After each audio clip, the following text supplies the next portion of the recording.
Hello guys, mapagpalang umaga. Nandito naman guys si Idol Marbs. So, walking time na naman. Yung guys, after po natin, before and after po, ay papunta po tayo dito. Namili po tayo ng pagkain ng mga tagalinis po dito. Pero in this time po ay selected lang po guys yung mga binibigyan po natin. So, kahit pa paano ay may naiabot po tayo sa kanila. Malaking tulong na rin po yung para sa kanila. Dahil lalong-lalo na guys, baba po talaga ng kanilang sinasahod. Yun. Pero napakasarap talaga guys sa pakiramdam na nakakapag-abot po tayo ng makakain man lang po nila. So guys, supportahan niyo po yung aking YouTube channel dahil napakaganda po guys ng hangarin natin. Hindi lang po pansarili natin, yung iniisip natin. Always po na iniisip ko yung makatulong po sa kapwa.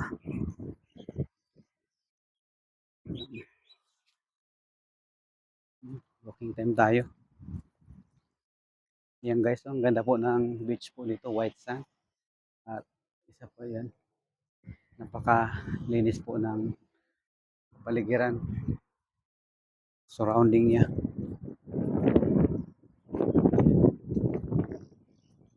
Walking time.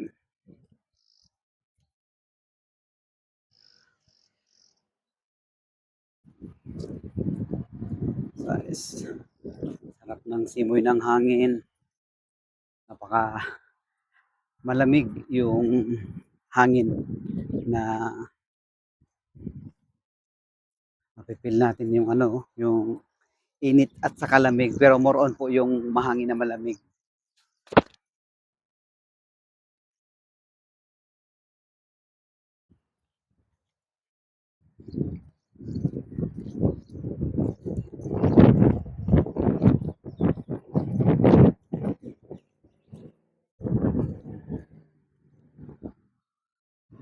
Walking tayo para exercise. Araw-araw guys, medyo maganda na po yung aking pakiramdam. Hindi po katulad na dati gigising po tayo ng hating gabi or else madaling araw dahil cause po yun ng mataas na sugar. Pero noong nag-decide na naman ako na yun talagang disiplina sa sarili at bumangon ng maga at panatilihin na huwag po tayo magpakatamad dahil once na kung tatama rin po tayo, wala pong mangyayari. Kaya ito, hindi lang nagagamit natin sa pagbablog, kundi yung health is wealth. Okay? Ang kalusugan po natin ay yun po yung ating kayamanan.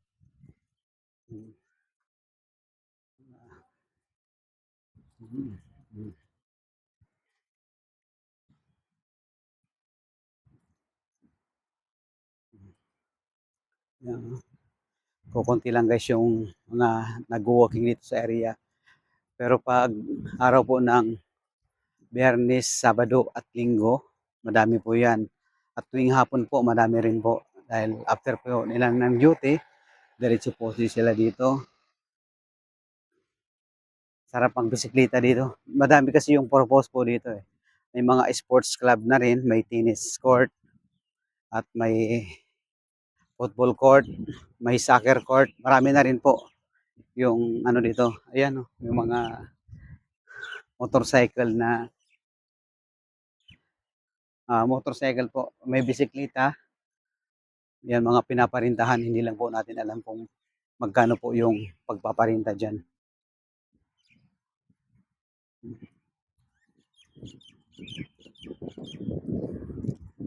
Sana simoy luwag.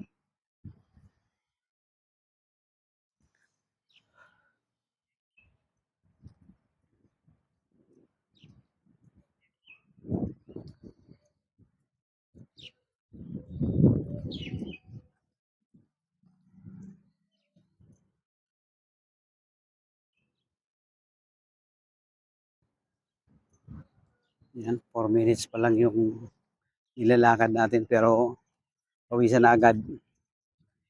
Ito yung mataas talaga yung ating kolesterol. Yan dati, napakahilig ko po magpakuha ng mga video na may mga bulaklak.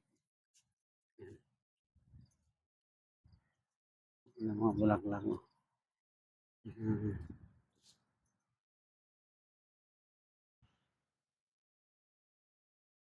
Ganda ng area, oh. Mm. Mm.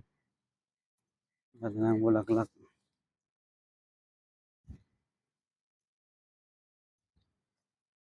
Mm. Grabe.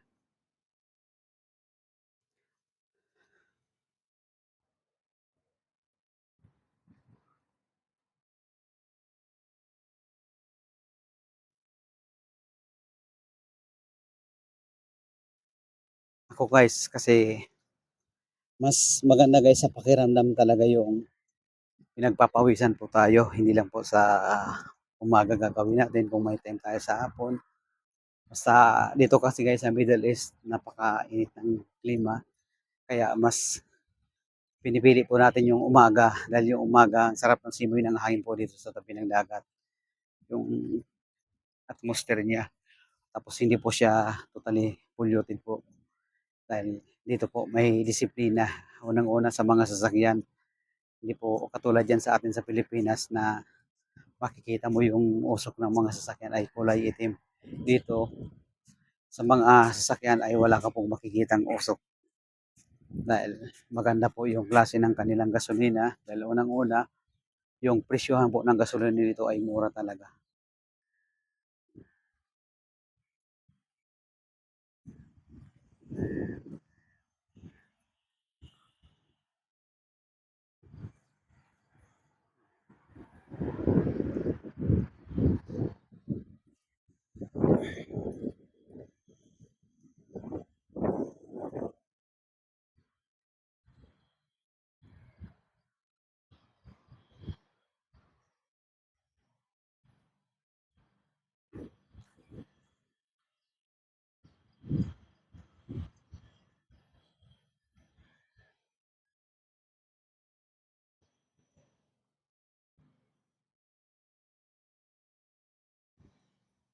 Yung nabigyan po natin guys kanina ng almusal, yung isang Aprikano na taga-Ghana, nung aking tinanong, hindi na po natin na-interview sila dahil bilang respeto at hirap, iba din po yung policy dito sa Middle East. Kaya hindi po natin kinakalimutan na sa bawat galaw natin, sa bawat kung saan man tayo pupunta ay alam po natin na pinapanatili po natin yung pagsunod sa batas para malayo po tayo sa kahit anong mga nangyayari ay nakakaiwas po tayo kung sumusunod po tayo.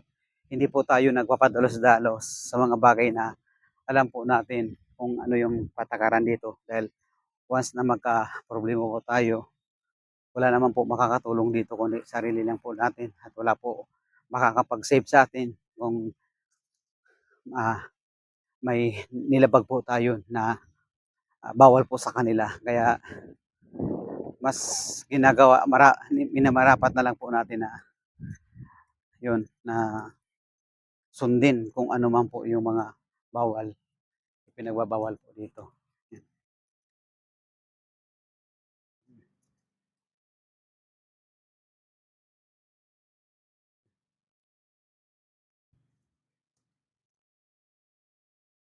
Sarap sa pakiramdam.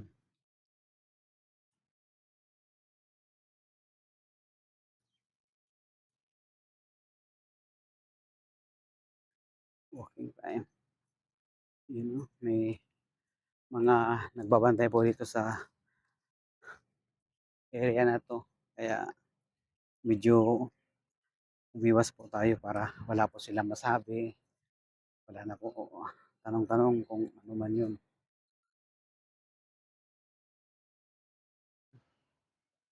Yung guys, maraming maraming salamat po sa nandyan, mga sumusuporta kay Idol Marbs. Salamat po talaga sa inyo. patuloy na sinusuportahan si Idol Marbs. Thank you so much guys.